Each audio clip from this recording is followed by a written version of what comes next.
What's going on, everybody? It's your boy C-Zar, and we are talking about Bitcoin Cash today, BCH USD. Hit that like button, subscribe if you want to see more content like this. Shout out to the Dragon Riders in the House of the Dragon. We are riding the green dragon today, my friends. Yes, we are. Here we are. It is the 27th day of December. We've got about 1 day, 9 hours left in this week. We've got about 4 days, 8.5 hours left in this month. We are moving up nice. You guys, look at this. Hold on. Hold up now.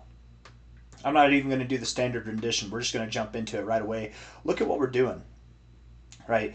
Understand, in 4 days and 9 hours, this will be the highest close on a monthly time frame that Bitcoin Cash has had in about a year and 7 months. Is that right? About a year and 8 months. The highest monthly close, and the only monthly close that we had that was higher than this was just once, right there. That was that. I don't know. I mean, maybe. We've got 4 days left. We absolutely could push above this high. Wouldn't that be even more bullish if we closed there? But I think this is a pretty bullish implication. I mean, just look at it. Look at the chart.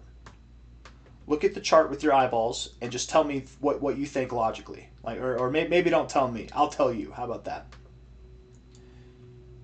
Multiple years. Multiple bear cycles. Multiple bull cycles. You've been held down by this line this whole time. For the last 6 months, I think we're on our 7th month now. 1, 2, 3, 4, 5, 6 months. Okay, 6 months. We've been above this line, consolidating, back testing it for support. And now, even though we're still in this same kind of box, our monthly close is notably higher than anything else. Like, what is that? What do you think that means? You know, here we are, closing in our little box. We get a monthly close that's notably outside of our box, and then boom, we bust out the next month, right? Here we're consolidating in our range. This one, you know, this is our range here. This one was a little bit of a fake out, but whenever we closed outside of it, we got going. We got going, man. Whenever we had our little range here and we closed outside of it to the downside, we got going. You know, like this. The implications of this are vast, man. They're immense. They're intense. It's going to be fierce, the movement that we see over the coming days, weeks, and months. I don't think they're holding it back anymore. We'll see. We'll see. We're at 620. We haven't broken out yet. There's still 4 days left in the month. We'll see. I don't want to get too excited. I personally have gotten too excited at every single one of these highs here. I'm getting too excited right now. I'm sure from here we continue to move up higher. But is this higher high, is this going to be anything significant? Is it going to be where do we close the month? That's kind of what I'm curious with. I really do think that we could close the month above here, but we'll probably get close to it and maybe just close just below it. That'd be my guess. We certainly could be above 650 by the end of this month, you guys. I mean, 4 days, 9 hours left, but let's look at the short-term stuff. We'll come back to the long-term stuff. Okay. I'm going to curb my enthusiasm for a second here. 1 hour time frame. Looking at this, we're on the Coinbase chart. You're looking pretty good. The one thing that I have an issue with is the lack of volume. Okay, moving up, and there's some volume here. That's nice. There's some volume here, but you're not really moving up with too much volume. Makes me think that you're on shaky grounds. You'll probably come back. RSI looks good. Stochastics look good, and the MACD also looks good. They all look good. So as far as your indicators go, you're not really showing any signs of weakness. And I mean, just because there's no volume here doesn't necessarily mean we need to sell off right here. We could push a little bit higher, but I don't know if this is the moment that we break out, right? I don't know if we wake up tomorrow, we're up at like $700. It could be. Any day now, we're expecting the breakout to happen. I mean, it could be between right now, this moment, and sometime over the next like few weeks, maybe even over the next month. But the breakout's happening. I would think that it happens within the next 2 weeks, but it could take longer than 2 weeks. We look at the 4 hour time frame. We do have a little bearish divergence on the RSI. Stochastics look good, but you're pretty hot, pretty overbought. And the MACD has bearish divergence too. So a little bit of signs of maybe wanting to pull back there. We don't technically have bearish divergence until you get a red 4 hour close. So while it looks like bearish divergence here and rejecting off the overbought zone would actually be a perfect area for Bitcoin Cash to reject, if over the next 32 minutes we push higher, or even if we close here but the next 4 hour candle pushes higher and closes here, you can get rid of that bearish divergence easily.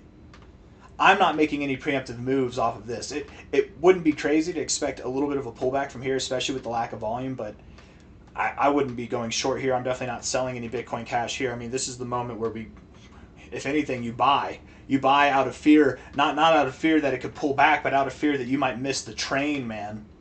Massive, massive pump.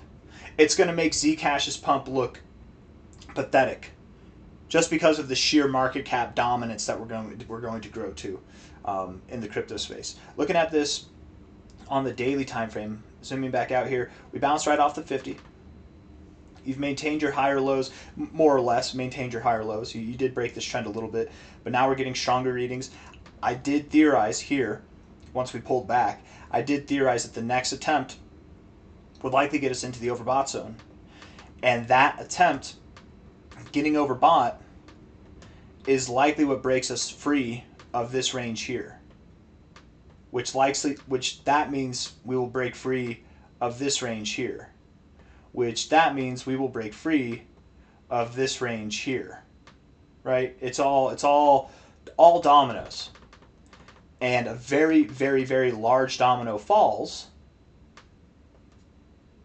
once this daily RSI is in the overbought zone. Now, I don't want to see readings like this. I want to see readings like this, right? More pronounced. And let me be clear in what I'm saying here.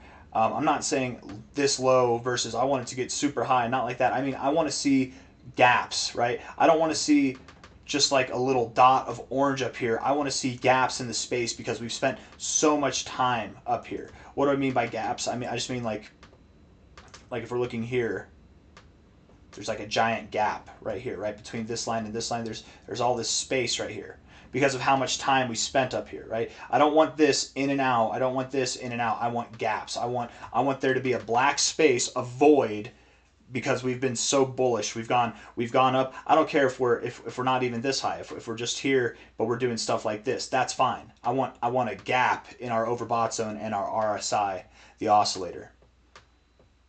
And I think this next attempt will be that moment. Now, if we come up and then we come back down, that's fine. If we do that, all that means is we're probably going to get a higher high, and then we'll come back down. We'll consolidate, which we've been doing that over the past couple months, so that's fine. But looking at this here, I'm pretty damn excited, to say the least. Stochastics look bullish as hell. The MACD looks very bullish, my friends, right here. I don't know, man. Indecisive. I shouldn't say it looks very bullish, it looks indecisive. But there's some bullish implications. We look at this on the weekly time frame, and things are just getting started. Okay?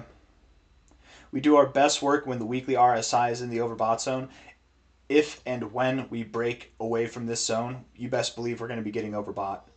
I've theorized this for years now, but I think that this move, when we break out of this range, will generate the strongest reading we've ever seen in the weekly RSI. I think it will also generate the strongest readings we've ever seen in the daily RSI. We've never been above the 90 on the weekly RSI.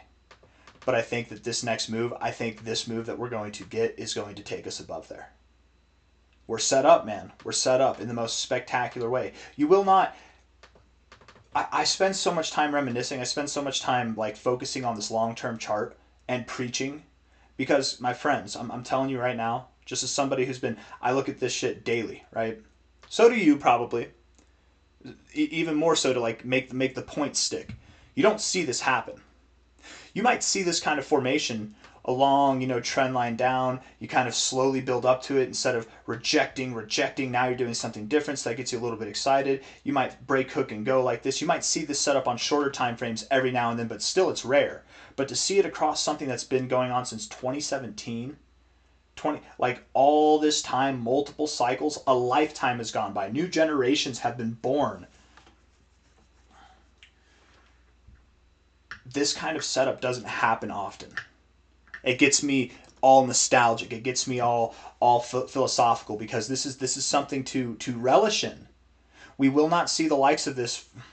I mean, even if we were to get this again, it's going to be a long time. It's going to be the better part of a decade. And you might not ever see this kind of setup again with Bitcoin Cash. You might not see it but like once or twice or three times in the rest of your life. This is a monumentous occasion right here. What's going on with Bitcoin Cash. And when it pumps, you are anything but lucky.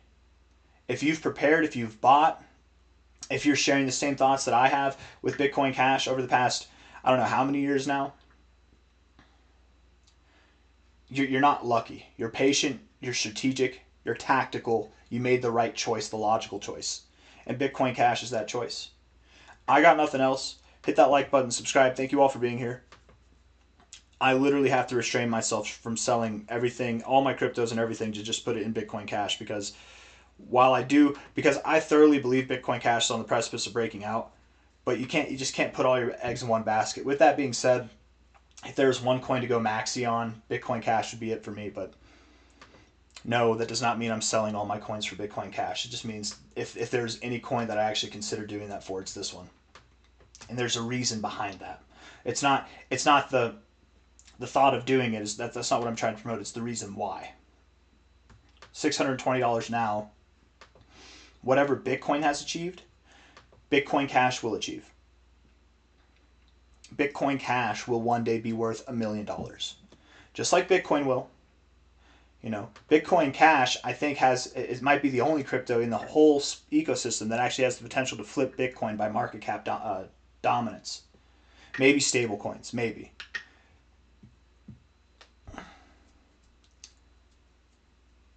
I don't know, man. I got nothing else. Hit the like button, subscribe. Thank you all for being here. It's going to be intense.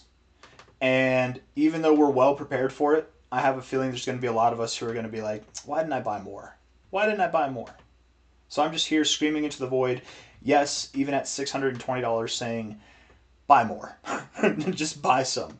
You're not going to regret it. Even if it goes down, if we drop to 520 from here, whatever. It's a fart in the wind compared to what's coming. Hit the like button, subscribe. Thank you all for being here. I'll see you on the next one, okay? Take care. Bye-bye.